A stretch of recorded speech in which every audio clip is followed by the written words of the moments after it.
Good evening and welcome to All for United on a busy week for United. We've got Ipswich, we've got Bodo Glimt, we've got Everton, and we're going to get into all of that. And for that, I've got me two trusted sidekicks. Daz, how are we doing today? I'm good. I'm feeling absolutely amazing. Man United look as if they're moving forward and enjoying the Man City demise. Enjoying it I love that. Matt, how are we? Yeah, likewise, really good. Like I say, not a brilliant result at the weekend, but at the end of the day, it's game number one. Got another game to look forward to, and like Daz, just enjoying the problems at City at the moment. It's just so refreshing to see for a change. It's nice seeing the noisy neighbours having a bit of trouble in it. But yeah, so we're going to take ourselves back to last Sunday. Forget the game's happened. The starting 11 has just come in. What did you think of that starting 11, Matt? Wasn't overly surprised. I think the only one that I was kind of expecting to start just based off what he'd been saying pre-match was Mount, to be honest. I kind of expected him to maybe put Mount in just to see what he can bring. So I think he seems quite convinced that Mount seems as though he's one that he can mould into that system with him playing it before previously. I was more shocked at that one, but the rest of the starting 11 I wasn't overly shocked by. Obviously Rashford started, the usuals. Obviously, there was a few that were out. Obviously, Martinez wasn't available, players like that, but hopefully they can come back in. And obviously, Shaw came on, which was good to see. Whether he'll start tomorrow, I don't know. But yeah, I wasn't overly surprised. But at the end of the day, we kind of expected to maybe beat Ipswich, but it just wasn't meant to be, unfortunately, on the day. Yeah, that's fair. Daz, I know you wasn't overly happy with the starting 11. What were your initial thoughts of it when it came out? I wasn't happy with the starting 11. I would have liked to have seen a team where possible of players in the right position. So, there was no reason why Mount and Bruno couldn't have started behind the striker. I had no issues with Marcus Rashford playing up top over Højlund, because he is a centre forward that, sort of got pushed at the left. It is his natural position. I'd have liked to have just seen players. I mean, although Ahmed had a great game, and I thought I very much agree with Amarim's assessment that he's improved a little bit defensively. He understands where he went right and where he went wrong.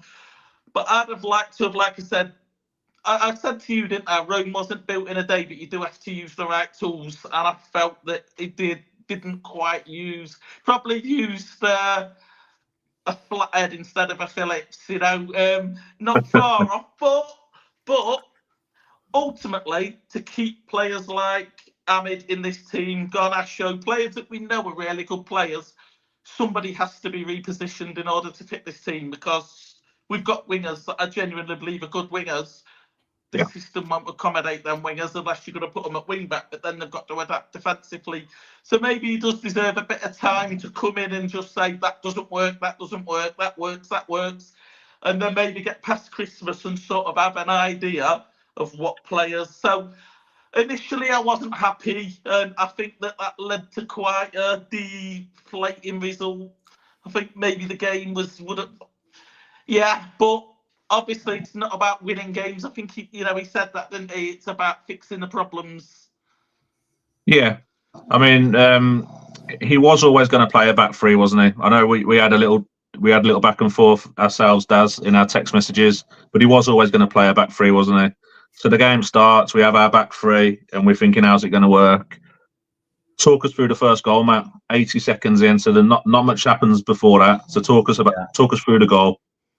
Well, it literally was. Well, let's just say, first of all, I didn't actually get to watch the whole game properly because I was on the way back from the women's game up at Chelsea. Right. But yeah, so I have seen the goal, though. So yeah, I think it's probably a prime example of exactly what he's looking for.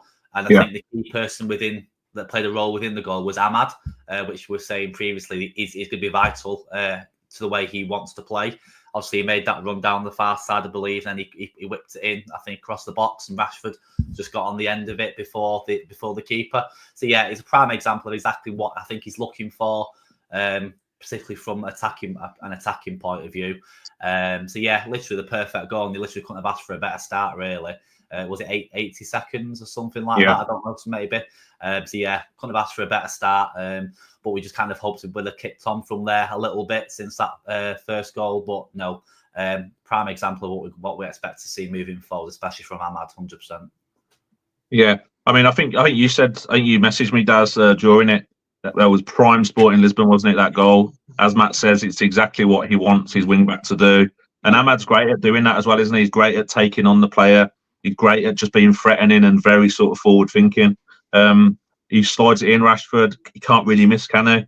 But was you expecting us to kind of kick on from that, Daz? Was you expecting to see a second? Was you expecting to see a bit more? I think the game showed us, the goal especially, exactly how we wanted to play. You know, with the way that before we even had the ball, everyone was pressing, which obviously overturned the ball because we put them under pressure, and then we was really fast, really direct out. That showed that Manchester United, even a little element of it, can play that. I think it's only realistic and fair to say that it's going to be a while before we get this right. I mean, I don't know if anyone else saw it. I know we was talking about it. Jamie Carragher actually did a really good assessment on how Man United wanted to play, but he did also expose why we struggled to play it. So we see the weak links in there, and weak links potentially was just work rate. I mean, that can be done through training and just practice and fitness. In other cases, we may have to say bye to players like Casemiro and use that, you know, the Ugartes and the Mainos that have the younger legs and the fitter legs. So I'd like to see that shape continue, because I think, especially again, you know, Ipswich, we was on the back foot quite a lot, but that 5 stayed quite strict and quite disciplined. It always looked like a shape. It didn't look like it always worked, but the shape looked right. Even when we move forward, the shape looked right. I think if we keep that, players will eventually adapt to that. And the ones that don't, we trust the manager to recycle out and bring players in where possible. So yeah, I think I'd like to think he learned from Ipswich, because obviously we've come away from that game and we've said Ahmed probably needs more defensive work before he goes back there. I'm sure Amaran knows that. Maybe he's realised that Xerxes isn't the play that he can rely on to come on. You know, so I'd like to think he's learned from the game, and then we come out against Boda. Boda's going to be an awkward one because it's a lesser team than what potentially Ipswich is, so it might give us that false sense of security. But I'd just like him to be consistent where possible and just keep that shape, and then I think the rest will just fall into place. Yeah, I agree. I mean, I think it's important to say it was only 2 training sessions, wasn't it, before that game? But to see, even just to see glimpses of what he's trying to do with the team, as you say, you could always see that shape. You could see the players knew what they wanted to do. As you said, Carragher didn't. That's what impressed me the most. 2 training sessions and one was an international, so he was missing all his key players in that. And then he adamantly came out and said his second training session, his coaches had to deal with because he had media commitments. So I just thought that he could make that much difference in 2 training sessions was amazing. Yeah, I mean, do you think, Matt? Do you think it's highlighted areas that he may not have realised were as bad as they are? Do you think it's highlighted what he may need in the future? Yeah, I think he was always going to come in. I don't think anyone expected him to come in and go, this whole squad as a whole is exactly what I need. That was never going to happen. I don't think that was ever part of the plan. I think his thinking moving forward is to try and see and assess the current players that are there, because that's what he's got to work with at the end of the day. I think he'll be fully aware. I think he'll have a mindful view, thinking certain players maybe not quite a part of the plan, whether that includes the likes of Xerxes possibly, whether, you know what I mean, certain players like they're not going to maybe suit the way he wants to play. I don't know. I think he will have an idea. Obviously, he's only been there, a couple of weeks now has he been? So obviously it will take time for him to assess it properly. But for me, you can see there are players there that I can't really see lasting maybe past this summer. I'd say I think he will want to bring his own core of players in that's going to work in his system, and quite rightly, because that's exactly what he needs to do at the end of the day. We can't just rely on what we've got just because that's what we've got, if you get what I mean. We need to move forward and progress under a new system, because this is completely different to what we've played in the past. Completely different to what he's trying to do. So yeah, for me, I can see quite a lot of changes come the summer, definitely. Yeah, I mean, he said, didn't he, in one of his interviews, he said this squad is built to play a different system. Like, players have been brought in to play totally different. Did you notice anyone during that game, Daz, that you thought will struggle in the system? I mean, I've got a few in mind that we'll get to in a minute. But did you personally see anyone that you thought struggled in that system? I thought the big one was Casemiro. It's frustrating because he's such a good player, and he is such a good player. And obviously, you've only got to look at his trophy cabinet to see what a good player he is. And the intelligence that he has doesn't disappear with age. Talent, speed, that extra foot that you might have does slowly disappear. But the intelligence, doesn't disappear, and it just felt as if he's losing that, and obviously that's not possible. Maybe, I mean, there's that saying, isn't there, that you can't teach an old dog new tricks. Maybe at this point in his career, he's just not wanting to try something new, and maybe he shouldn't have to, at this point in his career. But I think for me, he really, really, really struggled. I think if you look at the goals, I think for anyone that wants to, see the analysis, it'll be really good to go to Sky Sports and look at the Jamie Carragher analysis, because when you look at where Man United was failing, Casemiro was in there. He was part of it one way or another. But yeah, I think he was the big one for me. Yeah, I agree. I mean, like you say, the Sky Sports thing massively highlights it. He looks confused, doesn't he? If anything, Casemiro, where he like you say, he's a seasoned professional, been around a long time.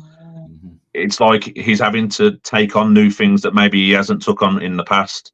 I mean, that was a big thing for me when the 11 came out. I thought the midfield legs, I just didn't think we had them, and I thought Ipswich exposed that amazingly well. I thought they overran us in midfield. How do you see that midfield going, Matt, long term? Like I say, I don't think there's legs there in Casemiro and Eriksen to do what Amorim wants. But how do you see that midfield going? I just think I think fluidity is probably the word, maybe. And obviously, like you say, we need the legs in the midfield now. I think the way he wants to play. Obviously, you've got Casemiro there for the experience, but I think he needs to sort of kind of look past that with the way he wants to play. We need to move the ball a hell of a lot quicker than what we have been doing previously. I think that's one key thing that I think Casemiro kind of in the most polite way hinders the team in that regard, because he's not the quickest on the ball necessarily. I think we need to be looking maybe integrating obviously Mainu back in the team, obviously once he's ready to play.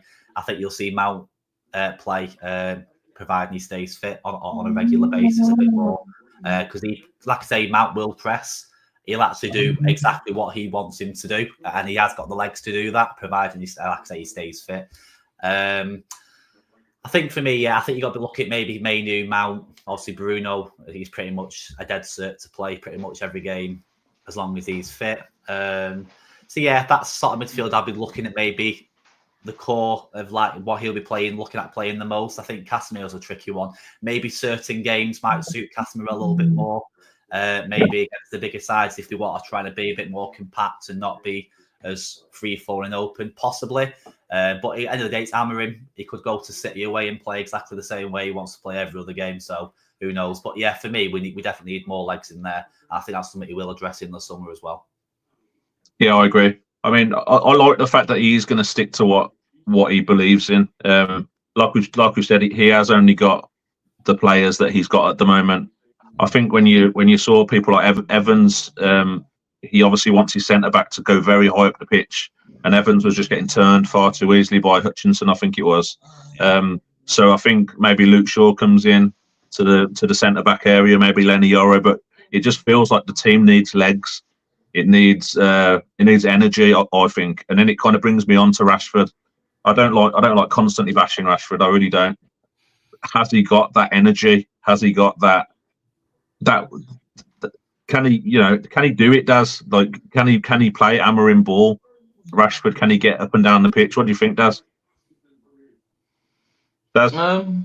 I'm not sure. I think in my head, I said the same as what you've just said. As a whole, we've lacked so much energy, and I'm almost certain that he would have had a conversation with the likes of Jose Mourinho. I think he'd have had a conversation with Cristiano Ronaldo because they are good friends. I think he'd have had a conversation with Ugarte Bruno to sort of get a different assessment on what these players are actually like. Stuff we don't see, and he'll have sort of pieced that together. I think based on what we know, I don't think there's enough energy, especially in the middle of the park. I think although it's been rumoured, he's been told he's got to work with what he's got to work with short term, I genuinely believe he knocks on Ineos's door and he asks for another midfielder. I think, and I'm not saying he's going to that midfielder would start over Ugarte or Mainu, but ultimately, even the midfielders with the highest work rate sometimes just don't have a good day. So knowing that you can bring on another player that can take the work rate to another level, and I think that is one of the things that we're really going to struggle with. I mean, we saw that against Ipswich. He made substitutions trying to add energy to this team, and he just couldn't. I think maybe if it had had Mainu, fully fit, maybe that had been a bit of energy. But I just think the sort of style he wants to play is a young man's game. And I think that's where Casemiro, Ericsson, I think potentially really going to struggle. But they've got a place. They've got a place. Experience means so much at certain points in the season, in certain games, But it's understanding that your go-to needs to be energy, and I just don't think we've got that outside of Kobe Mainu. I mean, I've not even seen it from Ugarte properly. Yeah, I mean, it's difficult to judge, isn't it? Because they've been playing such a system with Ten Hag that's, for lack of a better word, it was quite negative, wasn't it? It was quite defensive, very counter-attacking. So they only really needed to be very sort of strict in their shape with Ten Hag, whereas Amorim's obviously wanting them to be a lot more expansive.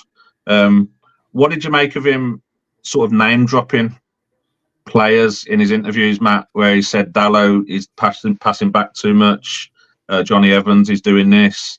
What do you make of him doing that?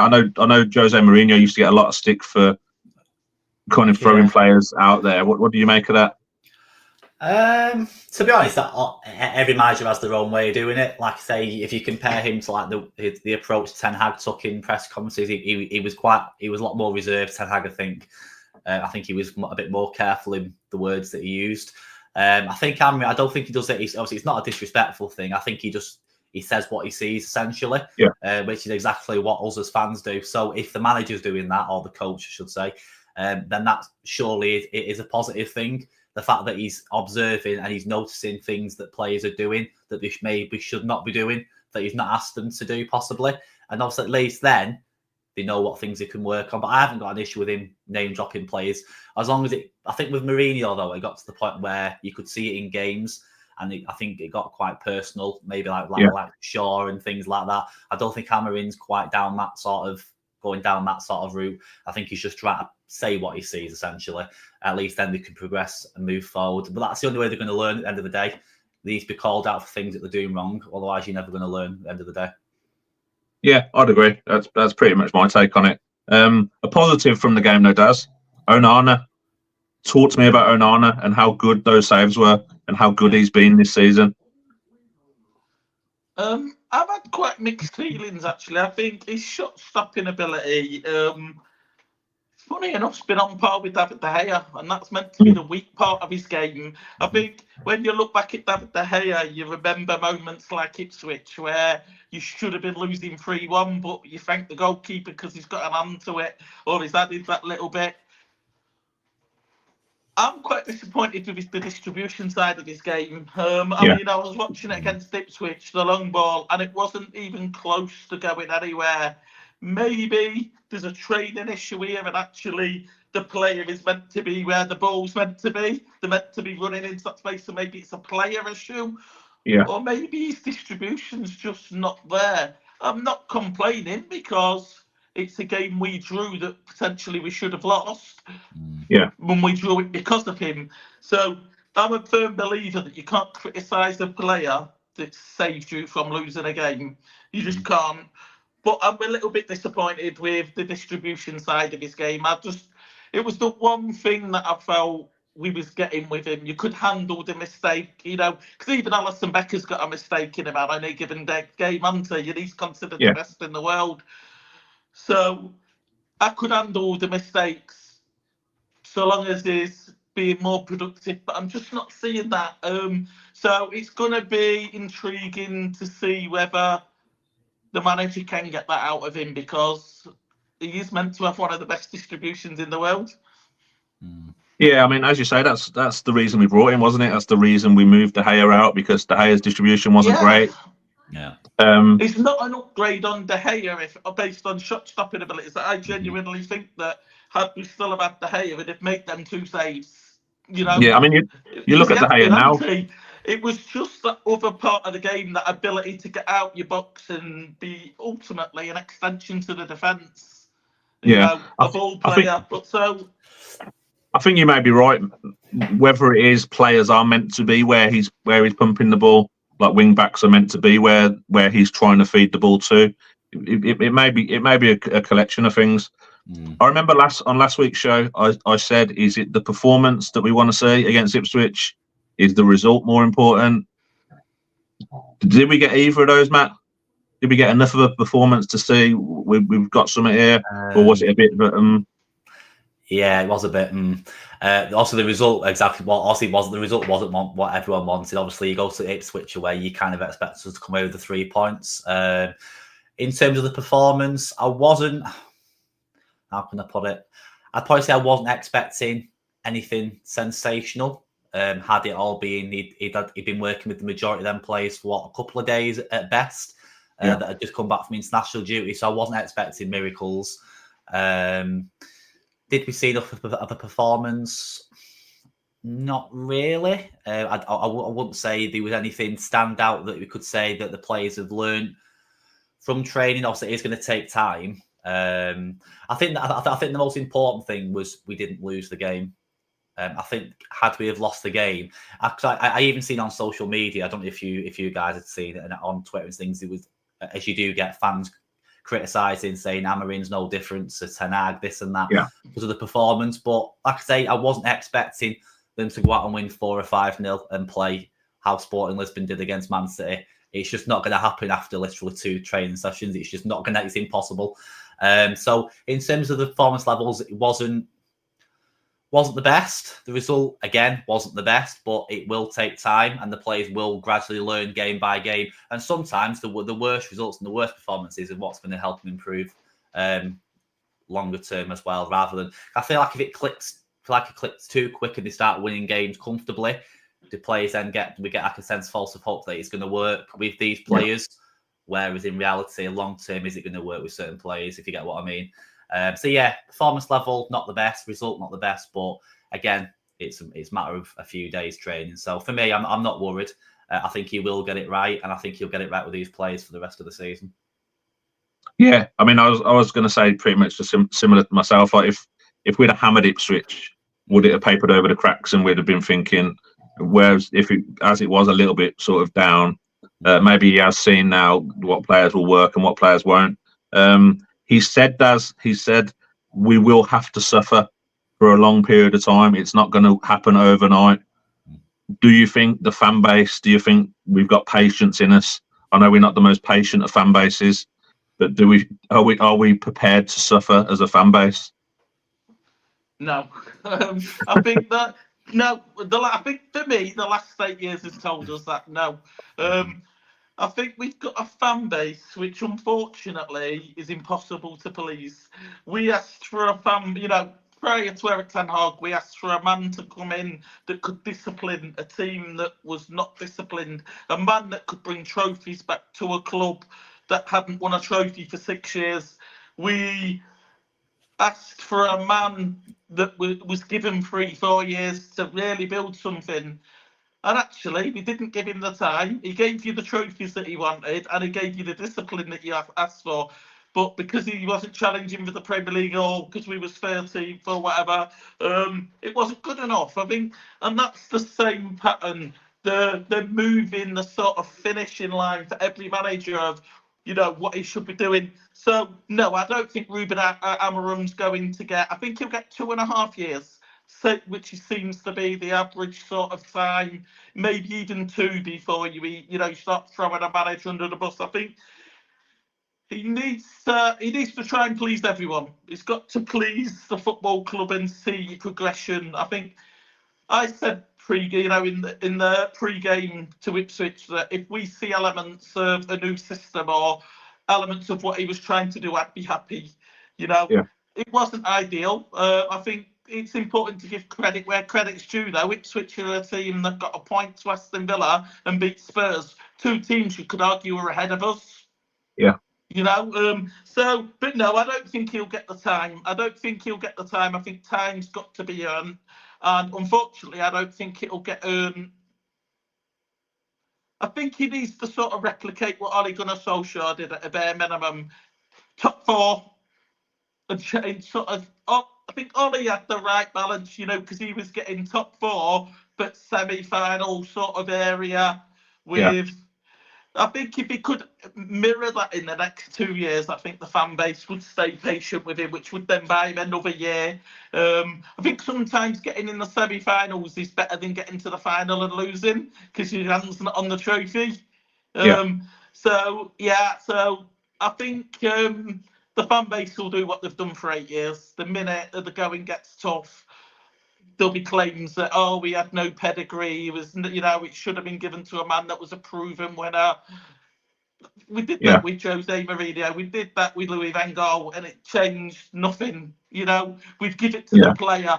We're now giving it to the young, hungry, So there's no formula, that's going to produce a great manager. I think it's just got to be the right manager at the right club. I actually think he said that in his interview, didn't he? He feels like he's the right manager at the right time, with the right players. And maybe that's all it needs. I think it's a bit like Ranieri winning with Leicester, wasn't it? It was just the right time, right players, right style, and it just all clicked. The minute them players left, Ranieri wasn't the same. The minute he left, he wasn't that elite manager anymore. Sometimes it just needs to be right. Yeah. I mean, I say it a lot on my TikTok. I think expectation with the United fan base, I think, is a massive issue. As you just said, you just mentioned like Villa, Spurs. You could probably name another 5 clubs that are probably ahead of where United are at the moment. So then it kind of brings you down to sort of 6th, 7th, 8th. I think expectation's a massive thing for me, where people expect United to be, whereas in reality we're probably a mid-table club at the minute that he's took over. So for me, I'm more than happy to give him time to work his magic, and I think Ineos will do that because I think this is Ineos's man. I don't think Ten Hag was ever Ineos's man. But Matt, we've got players coming back as well. We've got Shaw, Mount, Malacia, Mainu, Maguire, Martinez come back to training today. So the pool of players is there for him. What's the back line going to be? Give us the back line now. Everyone's fit. If everyone's fit and everyone's ready to play, for me, I'd probably obviously the back 3 kind of explains itself. I think it'd be like Martinez, Dillet, Euro would be my backs, like the back 3, and I'll send the wing backs. Maybe I'll see. I think the wing backs are a tricky one. I think he will mix and match quite a lot with the wing backs. I think he'll see who's more suited to that role. It's hard to really pinpoint anyone in particular. Obviously, Mazraoui, I don't think he'll actually be that bad as a wing back. To be honest, he seems quite versatile, quite quick on the ball. I think Dalot can become a good wing back. I think where Dalot struggles sometimes is the defensive side of the game. He does get forward quite a lot and likes to whip the crosses in, which is good. Whether his defensive side of the game's quite there, I'm not quite sure. I think Shaw will actually work really, really well. If he keeps himself fit and actually stays in the team, gets on the run of games, I think Shaw could actually do a job as a wing back, because we've seen before he got injured, for his injuries, he is good at getting forward, and he will come back and actually track back and help defend as well. We have seen him do that. The only worry with Shaw is, can he maintain his fitness? That's the only doubt with question mark with Shaw. I think Ahmad can become a good wing back. But to be fair, like I say, there's no definite who I'd like to see there. I think it's going to be a process of time just to see who. I think he'll mix and match and experiment with different players, to be honest with you, until he finds the right ones. But I think he'll see that in training. He'll know every day who's working and who's not working. But I think through time, you will see a set back five, if you want to call it, back three, and then the wing backs. I think you will see a set one. But the three, Euro, Martinez, Dilly, I think they're the three you'll see more often than not as the back three, at least, anyway. Yeah, I agree. I mean, Ahmad does. Where do you see Ahmad fitting into this? I get the impression. that Amorim likes Ahmad, and I thought he played well against Ipswich. Thought he did quite well, both going forward and tracking back. Do you see him? Do you see him as a 10? Do you see him as one of the wing backs? Where do you think Amorim will use him? I think he's going to have probably the hardest year possible. I think he's going to play everywhere. I think he's such a good player that has so many characteristics, and Amorim knows that. And it's like, I need this young lad in my team. How do I get him in there? And I think, obviously, the first one was, let's put him at wing back. Let's see how he does there. I'm not saying he won't play there. I think that could potentially be depending on the game. So if you're playing at Southampton, you could get away with playing him as a wing back because you wouldn't need him as defensive, especially if you've got the back three that Matt just said. He's a little bit protected in the similar way that Trent is with Canate and Virgil van Dijk, especially when it was Matap. You know, sometimes certain players protect your weaknesses. I think if it's a game like a Man City, a Liverpool, or an Arsenal, you definitely want him to be more further up the pitch. I think potentially a number 10. I think he'll probably sit behind the striker as his main position. But I do think he'll be one of them players that, depending on the game, or say you're 1-1 against Liverpool with 10 minutes to go, and your front three are doing wonders, he might just think, I need another attacking player on that pitch. I'll put Ahmed at right wing back. Just, so I think he'll be utilised in different ways. But I think number 10 might potentially be that one player where he's utilised the most. Yeah, I'd probably agree. I think he will get used a lot because, as you say, he's got a lot of characteristics that Amorim will like. I mean, we could go on all day about the squad. I mean, if you put Ahmad in the 10, there's so many players that are going to miss out in there, like where's Garner going, where's Rashford going. It'd be interesting to see where he goes with the squad. We'll move on to Bodo in a minute, but I just want to quickly touch on Everton on Sunday, sticking with the Premier League. Do you think we have to beat Everton on Sunday, Matt, to get this monkey off his back, to get this win? Do you think he needs... We may well beat Bodo, but the Premier League needs to start looking a little better, doesn't it? Yeah, I think that's where not just us as fans, I think him personally will judge himself and judge the team more than anything. I think that's the level they need to be aiming to improve on. Obviously, it's all right beating the team they're playing tomorrow. Obviously, because of the quality of the opposition. If we went and beat them 5-0, everyone's saying brilliant result, which it would be, because we really need to win in the Europa League as well. But I think the level needs to be judged on the Premier League more than anything. To be honest, I think the quality of the opposition you'll see, you'll get a better idea of what he's trying to do and whether it's working against better opposition. I think on Sunday, I think he needs to try and get himself a win, like Dad said, and I think he said in his interview as well, before when he first started, he needs to buy time, and buy time is by winning games. And I think that's what we need to start doing, starting tomorrow, hopefully. But yeah, no, for me, I think Everton, it has to be a must win, not just for the league position, but for him and for the team as well. Because the amount of confidence they'll gain if they start winning the league will be much more than what it would be beating a lesser opposition. Yeah, I think you're right. Like you say, I think a confidence thing, I think, is as big as anything, as big as the 3 points, really. Obviously, he'll have had a week, Daz, to obviously, forget Bodo for now. We're on Everton. So he's had a week training. Players are coming back, as we've just said. Do you think the starting 11 against Everton will be very different to what we saw against Ipswich? Will we see sort of 3 centre-backs and maybe Mazraoui going out, as Matt says? Will we see more legs in midfield? Will we see Rashford up top? How do you think it will work now players are coming back? I think tomorrow's night will play a big part in the team that we see, because obviously, if it's a working team at the minute, it's got to learn from what goes where. But yeah, I think it'll be a very different team. I think we're going to see more of a back three. I think Martinez will be back then. I'm hoping Lenny Euro will feature, even if he comes on as a stub. De Ligt will be there. I think we'll probably see Mazraoui, Delo in the wing backs, potentially Luke Shaw. I mean, if obviously Lenny Euro's not back, I'd expect Luke Shaw to drop in the free and then, utilise the low on the left. Very similar to what we've seen. I don't think, although he thrives with consistency and he'll want that work rate, Leicester's the sort of a team that you can get away with not having the work rate quite as high because they're not going to attack you in any, a bit like Ipswich are quite big pressers. I mean, I argue they've got the best press in the Premier League, but they're not top of the league because they've not got the best players. But I think their press is so good. I don't think that Everton is quite as disciplined as Ipswich, and I think this is potentially why I think Everton might go down and Ipswich will stay up. Just that fine detail.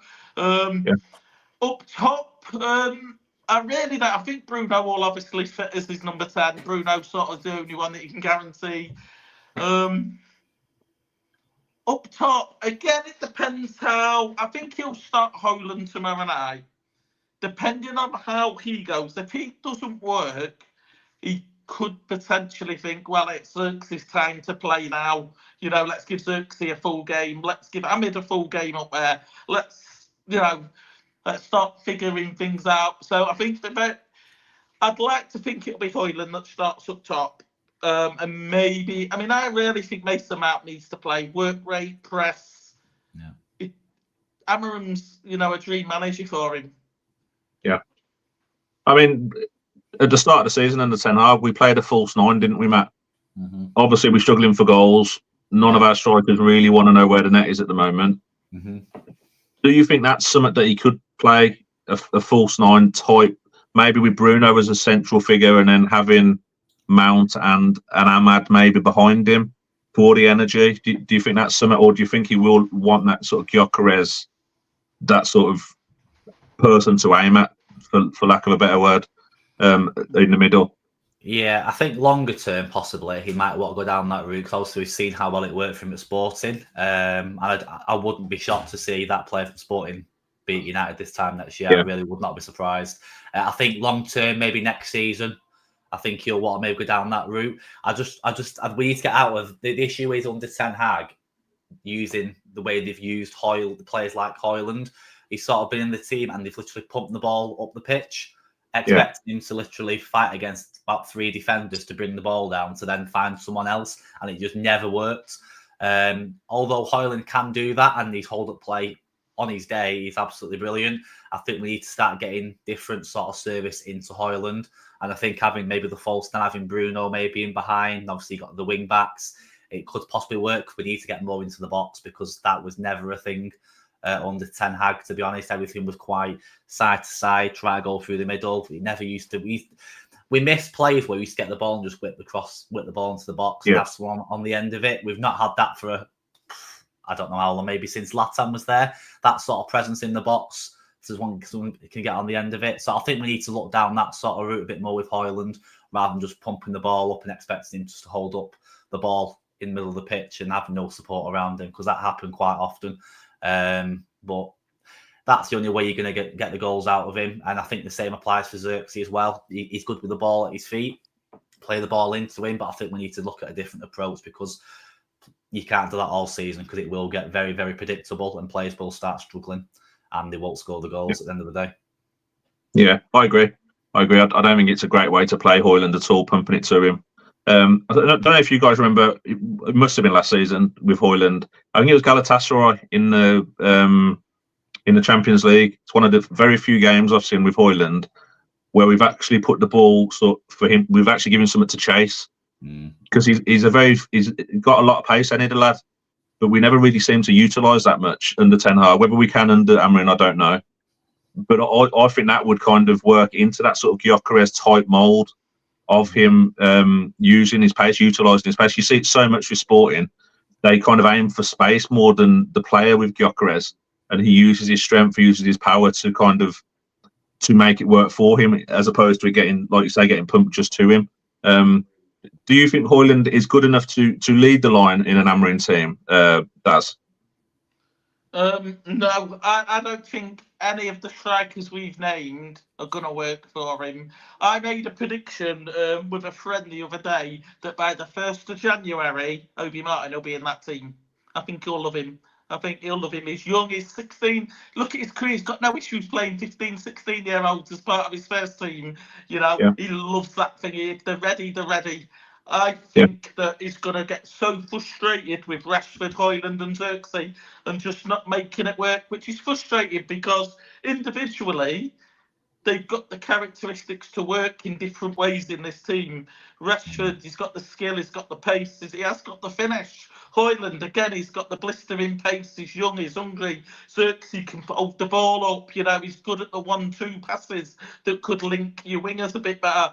I just think that based on what we've seen under Erik ten Hag, especially, we've got to remember, these guys have had more chances created for them than most teams in the Premier League, and they still can't score goals. For me, I think we're going to create less chances under Amorim. There might be better chances, but I think we'll create less, and which ultimately means we could potentially be scoring less. And I think that Amorim is going to be so frustrated come January. I think he's either going to bring in a striker or he's going to bring through Obi Martin. Like you said, he's got to utilise what he's got. And right now, he's got a very exciting 16-year-old that is scoring for fun. He's about 6'2". He's built absolutely massive. So I actually think that we're going to continue to struggle to score goals. And I think it'll force Obi Martin through. Yeah, I wouldn't be against it. Like you say, he's got a reputation, hasn't he, for bringing young lads through. I think the right-sided wing-back he uses, is it Quenda or something like that? I think he's only like 18 or something. I know United have been sort of linked with him since Amorim's joined. All right, well, that's Everton. Give me your predictions for Sunday, and then we'll move on to Bodo tomorrow. Matt, give me your prediction for Sunday. I think Sunday is like I said earlier on, it is a must-win, I think, for Sunday, especially in the league. If you wanted a score prediction, I'd probably say 2-0. United. Okay. Daz, do you think United easy 3 points? I'm thinking similar, 2-0. I think that we will score goals. Everton are quite vulnerable at the back. They're going through their own problems. I don't think they're strong enough to cause many problems. Ipswich was good because they had the press and they kept taking the ball from us because of the quality of that press. But Everton don't have that. So I think it will be 2-0. Yeah, that's fair. I hope you're right. Right, Bodo tomorrow. I've been doing my research, as you know. They're not fully up there for me, Bodo, in my knowledge. So they've amazingly got one more point than we have in Europe. This is the first time we've ever met them in a competitive fixture. That means we're going to beat them, doesn't it, Matt? What are we saying? Oh yeah, 100%. To be honest, I'm not the lad. I do not know anything about them, I must admit. I think if you look at them, all we can judge it on is obviously, no offence, the league they're in for a start, and the quality of the opposition compared to ours. You would fancy just to win the game fairly comfortably. But then if you look at the games we played prior, I think it was, I can't remember what the Greek side were called, but was it PAOK? We struggled against them. Yeah, we struggled. Obviously, that was under Van Nistelrooy. Again, it's a different system, so it's hard to really compare. But if you look at the way we've played in Europe so far, there's no certainty that they will win the game. I'm just hoping that this new system will eventually get the best out of the players, enough to overcome these smaller sides. I feel like in the past, the smaller sides have been the problem sides, finding a way of breaking them down, finding a way through. I can't remember the last time we actually won a game and battered someone 5 or 6-0, one of the smaller sides, because it's not happened for a very long time. I'd just like us to see get into that routine again. And I think it will help come the league games against the lesser sides, who tend to sit back a bit more, maybe figuring ways to try to break them down. And I'm hoping through time that will click. I can't say anything other than the United win tomorrow. I'd be very surprised if we didn't win tomorrow night. Okay. It'll obviously be his first home fixture, Daz, at Old Trafford. So you'd imagine Old Trafford will be bouncing. Old Trafford will be, excited to have him. Do you think that will help him get over the line? Yeah, I think the fans really want to get behind him, don't they? I think that's the one thing we've seen. The fans really, really want to get behind him, and I think that'll help. I think that'll help because he'll, for the first time, he'll feel the love from the fans that he's got. No doubt there'll be the new chance for him there. But yeah, I mean, it's not an easy game. You know, when you play teams that you don't really know, there's not worth overly prepping for them because you're only ever going to play them once, especially under this new Europa League structure. I think the only thing to be mindful of is they beat Porto. Yeah, and Braga. So that, you know what I mean? I know Porto's not the team they was 3 years ago. You know, We didn't beat them. They're always very well prepared, and obviously, being a Portuguese team, Amarum will know more about Porto than anyone, and he'd potentially understand, and it could work in his favour of like Boda beat him. Yeah, see, and then so it could work in his favour. But see, I was like Matt. I thought, yeah, Bodo Glint, they're no one. You know, we'll run over these nice and easy. Then I did my little bit of research. They beat Braga. They beat Porto 3-1. And I'm thinking, you know, shit, we might have like a game on our hands here. So with their season, it's their last day of their season on Sunday, where they could win their 4th title in 5 years. Which is obviously, it's normally like Molde, isn't it, in Norway? So they're apparently the team in Norway now, Bodo Glint. So I think we might have a slightly trickier fixture than we think. Is it must win, Matt? Yeah. We need to start winning in Europe. I know we said it about the league, but we need. I think it gets us in the top 8. I think if other results go our way, I think a win gets us in the top 8. So it's a must win, and it's got to be.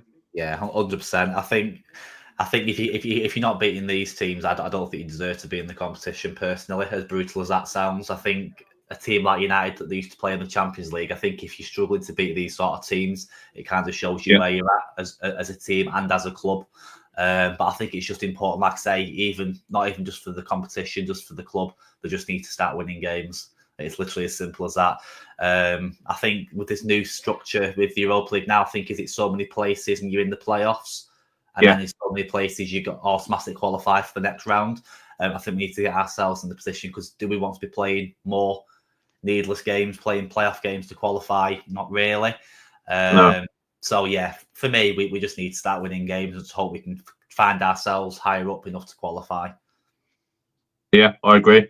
Daz, is it a must win? Say that again, sorry. Is it a must-win game? Do we have to win this game? Yeah, I think it is a must-win game for us.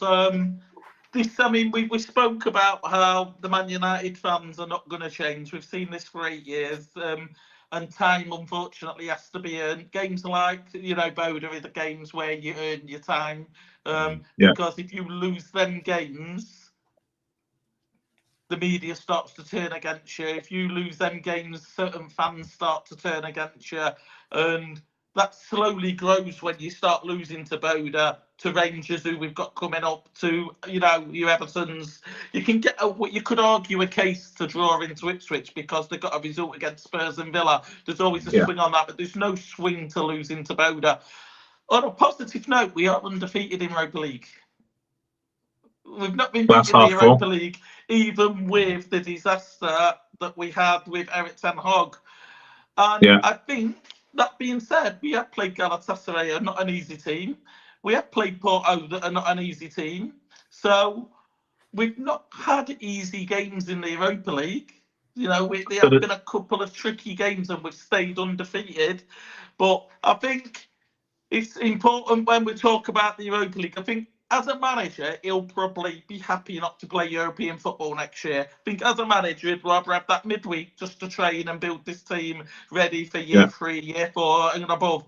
Unfortunately, Ineos will have commercial quotas to meet by the Glazers. The Glazers are not disappeared. They're all about the money, and there will be commercial that they want to take. Getting back in the Champions League for the Glazers, just for the money aspect, is going to be the number one priority.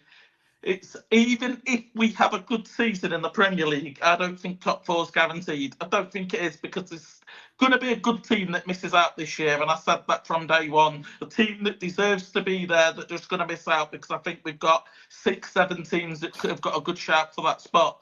The Europa League, especially looking at the teams that are in it, is the best route back into the Champions League next year.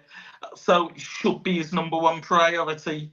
And winning it, not only that, it'll be good for the club, good for his first season, but the commercial benefits, because it's not just the Champions League money.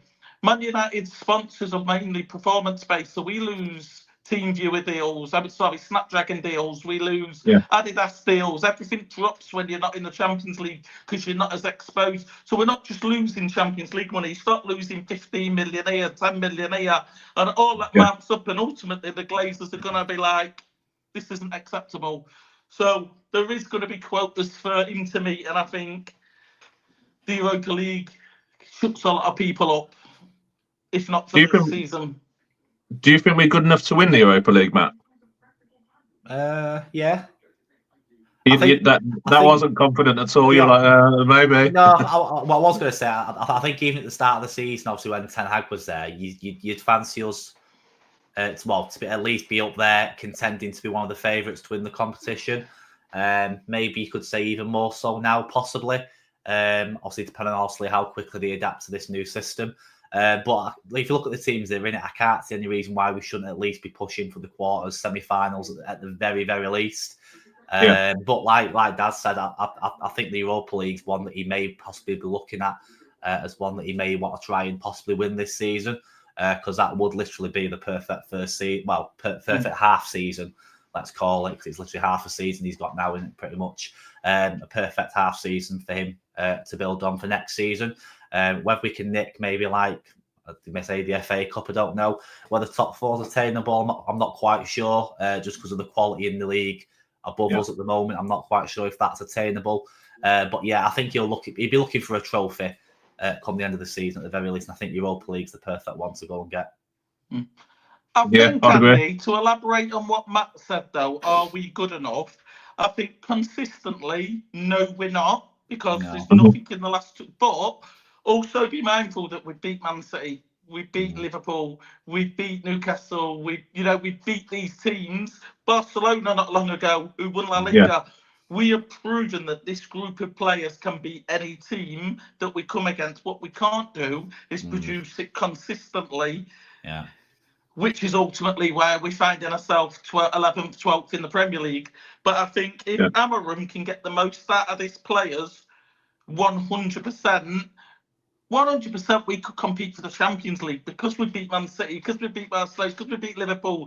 These are the top teams, in Europe, but we've proven we can beat them, So does that say? Does that say we're a better cup team now that we've turned into a cup team?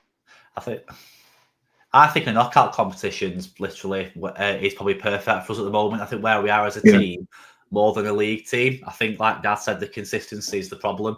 And if you haven't got the consistency, the league forms, it's always going to be a problem, because you've got to think it's 38 games spread over, 9 months or something. Whereas knockout competition on our day, beating the likes of Man City, Barcelona, I think in the Europa League a couple of seasons ago, we can do it. And I think a knockout format, a knockout competition will be literally the perfect chance for us to win a bit of silverware. Yeah, I mean, we seem to get ourselves up, don't we, for the odd cup game. Like Dad says, we saw it last season with Liverpool, City in the final, however much they want to say they were drunk. Do you think that's what we are now, Dad, as a cup team? Yeah, I think I knew you was going to ask me something like this when we spoke about it. Unfortunately, the evidence says that we are. The last 2 years we've won 2 cups. This year, I think we are in with a shout with winning the Carabao Cup or the FA Cup again, just because we have been for the last 2 years. Other than potentially Spurs, I don't think there's a team good enough to beat us on our day in the Europa League. That being said, not many English clubs actually win it, which is strange. But yeah, I think we have become a cup team, but sometimes that's not a bad thing, because the worst thing could be going 6 years and not winning anything, which completely loses your pull in everything. If you are winning trophies and you are, winning the Europa League, you are a little bit more attractive to bring players in. And I think right now, unfortunately, whether we like it or not, we can't go toe-to-toe with Real Madrid and Barcelona and Bayern Munich, even with players. I think the difference between us getting Harry Kane and not getting him was Bayern Munich came in for him. Yeah. I think if we had have come in for him and not Bayern Munich, I genuinely think Harry Kane would be a Man United player. I think he just went to a club where in his head he could guarantee trophies. Yeah. Not gone his way that, but no, and I think certain players have a similar. And with this new Ineos, if what we're seeing continues, we're not even a club that's paying 300-400k a week anymore. No. I know we've got a few players that are still high on that wage number, but a bit like what we saw with Varane, I think Man United wanted to keep Varane, but I think what they ultimately said is, we're not paying that, we'll meet you here, and Varane said no, and obviously fair enough. And I think the same will happen with Marcus Rashford when his contract comes up. I think the same will happen with Casemiro. I think similar with Eriksen, I think conversations will be had. So if we can't draw him in through winning cups and we can't draw him in with wages, how are we attracting these players? Unfortunately, we do need to be able to attract certain big players in. I mean, talking about wingbacks, Davis is coming up. You can't attract him without winning cups at the bare minimum. But we've got that, and I think we have become a cup team, but it's a good foundation for Amarim to now make us, consistent. Yeah. All right. We'll kind of move on with that conversation. So we've won the Europa League. Are we good enough to be a Champions League team? That's been my argument these last few years. We obviously want to get top four. We obviously want to get Champions League football. Are we good enough, Matt? Are we a good enough team to be in the Champions League? I know Manchester United, and we should be, but I think United as a name, we should be in the Champions League. That's my answer to that part of the question. But I think, are we good enough to compete at the moment? I'd probably say probably not. Based off last time we was in the Champions League, I think we played Bayern Munich. I think them teams, we are. I just don't think we've quite got the nous, as you could call it, or the quality to overcome them teams at the moment. Whether that'll come a couple of seasons down the line or maybe next season, obviously, if we do, providing we do qualify for the Champions League, that is, maybe next season we could possibly put ourselves up against them sort of teams and compete. I'm not sure. But at the current moment, I don't really fancy our chances against the bigger sides. Like Dad said, against Real Madrid, Barcelona, Bayern Munich, PSG, you just don't fancy us at the moment. Yeah, like I say, I agree. So Daz, we're not a good enough Champions League. We're not good enough for a Champions League club, as Matt says, and I agree with him. We're not paying big wages for players. What's attracting a player to Manchester United at the moment? We're a mid-table team. Are we just attracting players because we're Manchester United and we have a nice shiny trophy cabinet? What are we attracting them with? Like you say, Alphonso Davies. What are we selling Alphonso Davies? I think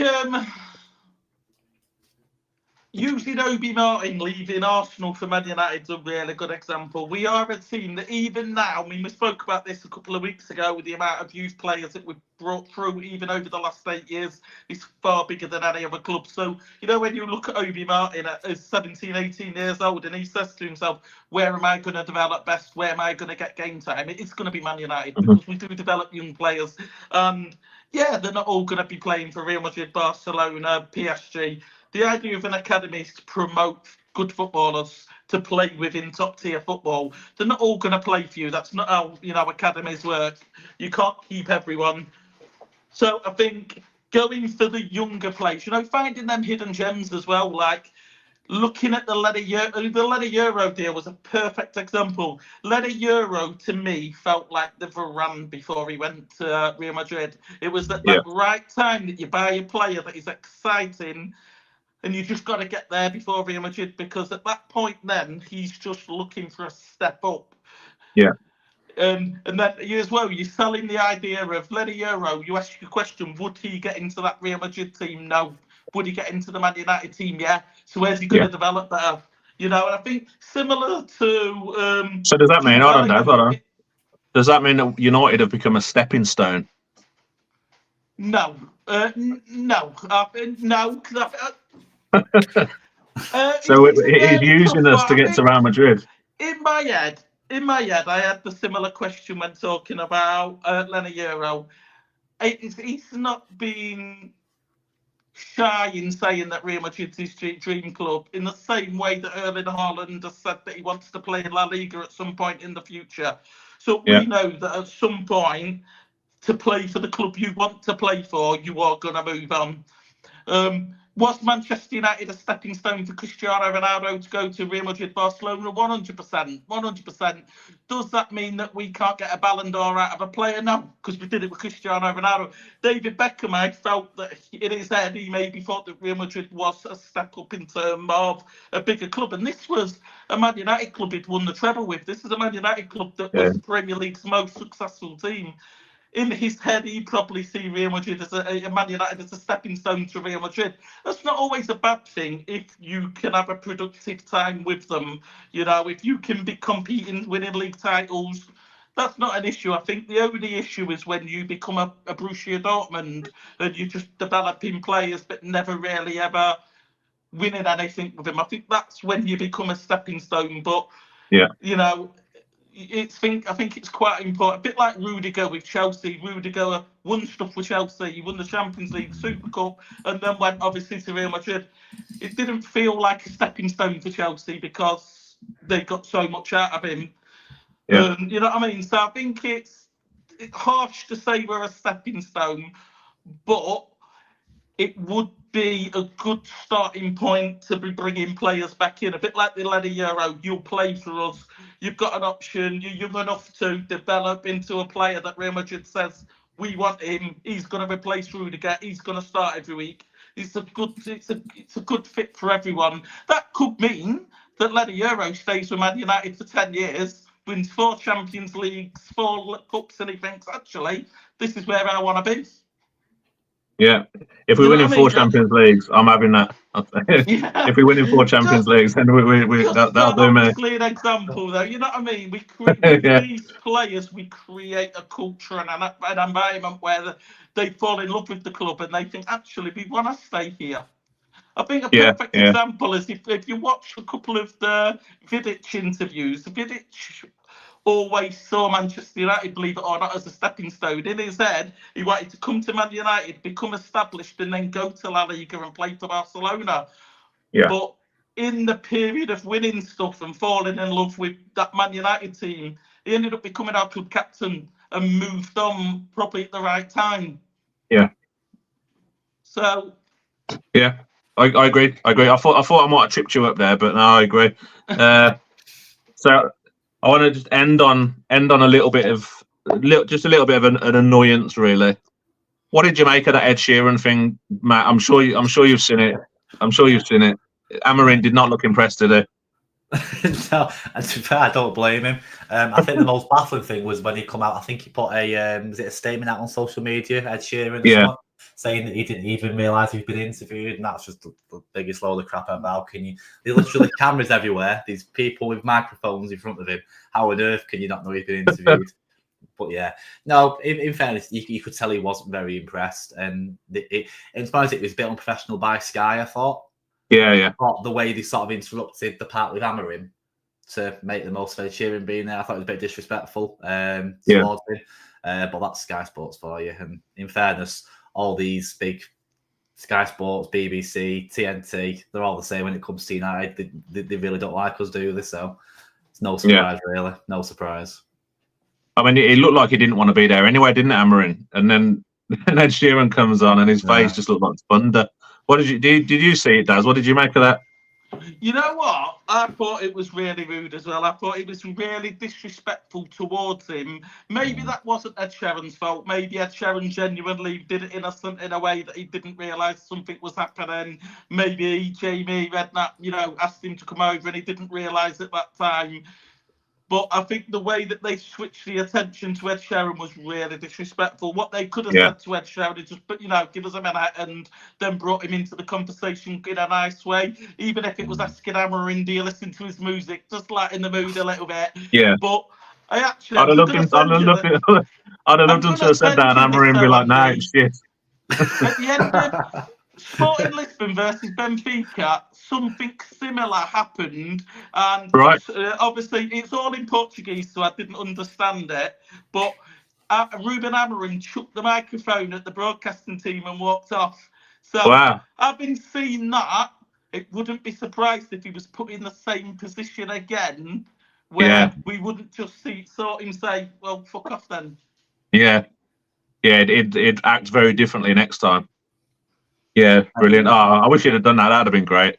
But yeah, I think that'll do us, lads. We've covered Ipswich, we've covered Bodo, we've covered Everton. Did we get predictions for Bodo? You both said 2-0, did you, or was that Everton? And that was Everton, I think, wasn't it? Go on, give us your prediction for Bodo tomorrow, Matt. I'm gonna go. I'll be confident. I'll go. I was gonna go 4-0, but maybe not. Maybe 4-1. 4-1. Who's scoring the 4 goals? Fancy maybe Rashford, maybe to get another after he scored the other night. Hoyland, hopefully Portman get one if he does start, like Dad says. I actually do hope he does start as well, just to make that point. So yeah, Rashford, Hoyland. Ahmad, I'd maybe fancy to get in on the act possibly, because he was really good in our last Europa League game. He was literally the star man. And maybe a Bruno goal, maybe a penalty. Who knows? Yeah, love that. Daz, prediction? I'm saying 5-0. And I'm not saying that to be out there. I think a few more training sessions under his belt. I think he's got a few players returning for the game. Maybe not everyone, but he's got a few more. So it will look a little bit more right tools for the job, so to speak. And I think we will get a false sense of security, because people will go, wow, they're beaten 5-0, and then we'll go to Everton and we might struggle to win 2-0. But I think it is just because they're considerably lower than what. Shall we tell everyone what your prediction for Ipswich was? What's that? Shall we tell everyone what your prediction for the Ipswich score was? Go on then, go for it. Was it 9-0, was it? You know what? I was in that nice moment, and I thought to myself, probably 9-0 was probably unrealistic, but I had this feeling that it would be like watching Sporting against Man City. You know what I mean? Just goal after goal. And then after the first 80 seconds, I thought, I'm gonna be right. Wait till I get on my WhatsApp with me. I'm gonna go, I told you so. And I think that's why I felt so deflated after the game, because I think I took myself from Cloud9, having the new manager, all of the positivity, to having that prediction, the 82nd goal, and then you know. Yeah, it should have been more. Yeah. Yeah, I agree. It was a deflating one. Well, hopefully Bodo first, then Everton will be goals galore, 4-0, 5-0. Let's have that. Matt, where can everyone find you? You can follow me on Twitter. My handle's just here, I believe. But yeah, I'll actually every show. Make sure you're following All For United as well. Keep 100%. All the news, everything going on at the club. Love that. Daz, where can we find you if we want to? Over on TikTok, Daz Stage Controversial, and I'm here most midweeks. And Daz as well will be on All For United's TikTok a lot more. Yes. So if you like his controversial opinions, then TikTok's the place. If you don't, then don't go there. But yeah, thanks everyone for watching, and I'm going to try and end this show now for the first time properly. Cheers, guys, and there will be a show on the weekend. I'm not sure what day, but there will be a show on the weekend, and we'll be back next week. Me and Daz will be back chewing the fat as always. Cheers for watching, and take care of yourself. Right, let's try and end it.